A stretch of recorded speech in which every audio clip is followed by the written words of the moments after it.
In this PowerPoint, you're going to learn how to make two-dimensional arrays, how to get items out of 2D arrays, and how to fill them up with items.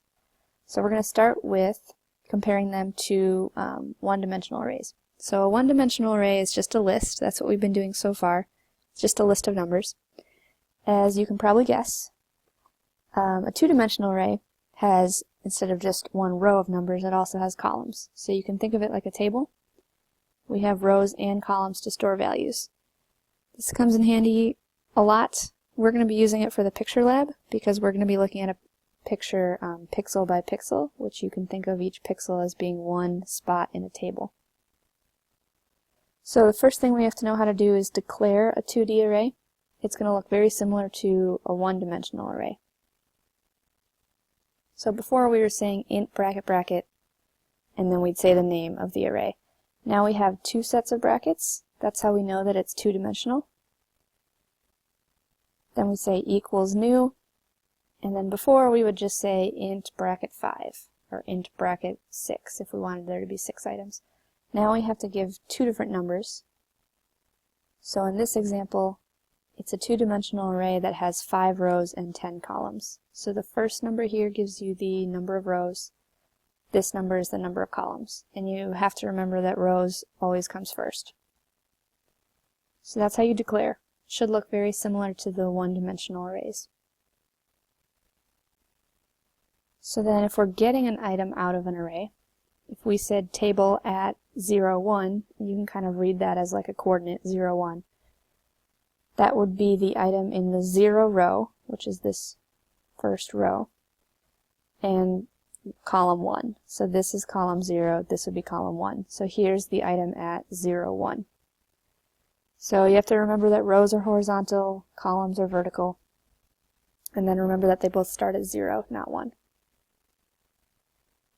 If we were trying to get item table at 3, 4, that would get the item in the third row, so 0, 1, 2, 3, this is the third row, and the fourth column.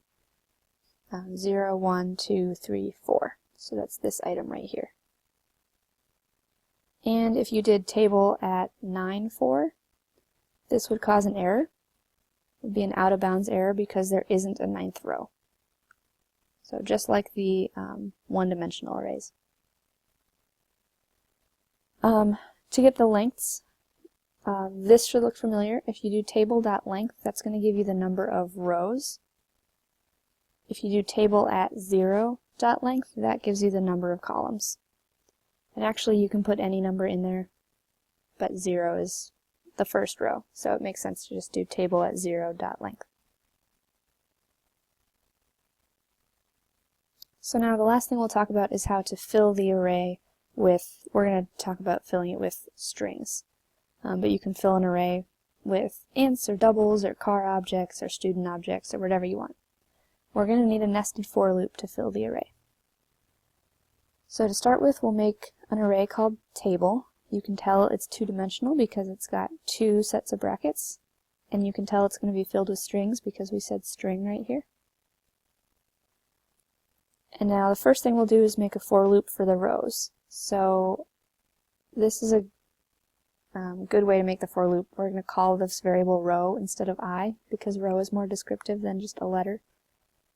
So int row equals 0, we're starting at the first row, and we're going to go as long as row is less than the length, and increase row each time.